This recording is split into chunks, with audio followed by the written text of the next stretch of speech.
What's going on, guys? ShadowNinja here, and today we're going to be reviewing the new assault rifle that launched today, Season 6 for Black Ops Cold War and Call of Duty Warzone. Now, this video will be broken down into two different parts. The first bit going over Call of Duty Warzone and how it performs there, and then the final part at the end will be going over Black Ops Cold War if you guys are curious how this performs in that game as well. With that being said, let's go into Call of Duty Warzone. Now, the Grav is certainly an interesting weapon because it's for the most part is very catered to close range engagements. This is an extremely vertical weapon. I cannot explain to you guys how vertical this weapon is. It is absolutely insane. But with that being said, you guys can fairly control the recoil if you are on keyboard and mouse.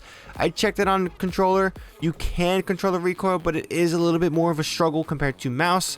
No surprise there, but do keep that in mind. Now, later today, we'll be going over the best loadout, but this is certainly going to be a close quarter weapon. Medium to longer range engagements will not favor this weapon at all due to its extreme vertical recoil. I honestly hope Raven definitely steps in and nerfs this a little bit, or at least buff this a little bit, correct me, because the vertical recoil here is a little bit on the insane side. I do think something needs to be done to at least allow some skill to fully control this as best as it can.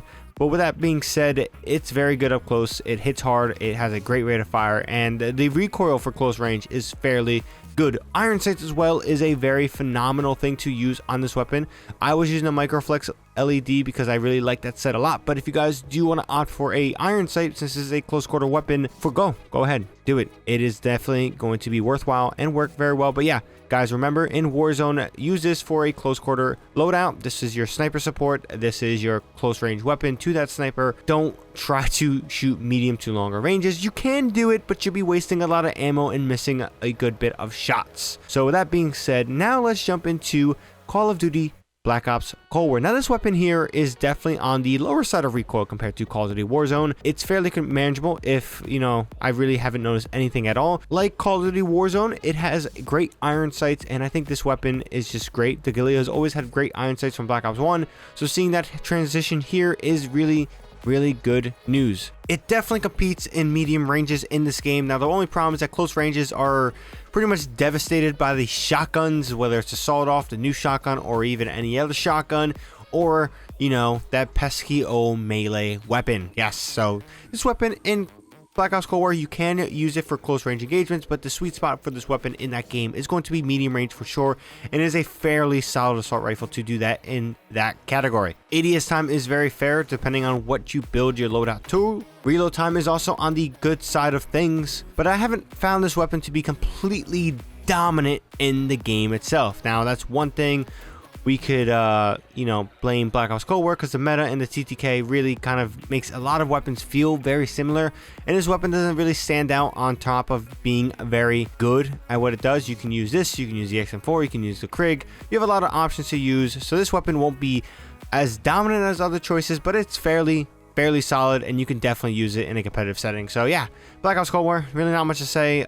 This is the only weapon I'm going to be reviewing in general regarding this launch season.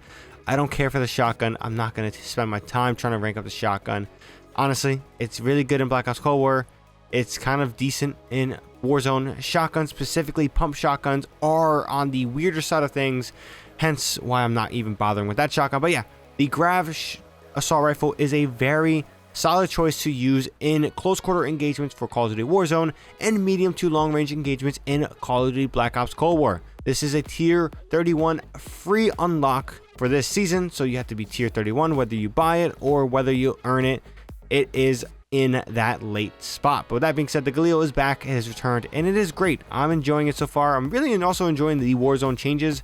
The map changes have been very fun. Two of my favorite locations have got massive reworks, and I actually so far like it a lot. But with that being said, guys, that's all I gotta say on this weapon review for the Grav assault rifle. Later today, we'll be dropping a best loadout for the Grav in Warzone, so definitely subscribe if you guys are new here to stay up to date and be on the lookout for that video when it does drop later today. But that being said, that's all I got for this one. ShadowNinja here, and I'm out.